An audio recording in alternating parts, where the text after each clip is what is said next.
പ്രധാനമന്ത്രി നരേന്ദ്രമോദിക്ക് ശേഷം ആരായിരിക്കും അടുത്ത പ്രധാനമന്ത്രി, RSSന് എന്തെങ്കിലും തീരുമാനങ്ങളുണ്ടോ എന്ന് ചോദിച്ചു.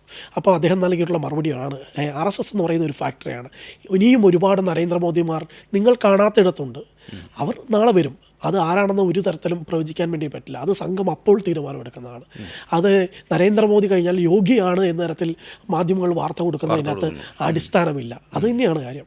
അപ്പം ഈ RSSൻ്റെ ഈ പ്രത്യയശാസ്ത്രത്തിൻ്റെ കൂടെ എല്ലാവരും വരുന്നു. അതിൻ്റെ ഒരു പ്രധാന മൂലകാരണമായിട്ട് ഞാൻ കാണുന്നത് സംഘത്തിനൊരു നേതാവല്ല, ഒരു ഒരു ഒരു ഒരു പ്രതീകത്തെയാണ്. അവർ ആരാധിക്കുന്നത് സംഘത്തിൻ്റെ ഭഗവദ്ധ്വജത്തെ മാത്രമാണ്. ആ സംഘത്തിൻ്റെ ഭഗവദ്ധ്വജത്തിൻ്റെ മുമ്പിൽ മാത്രമാണ് അവർ പ്രണാമം അർപ്പിക്കുന്നത്.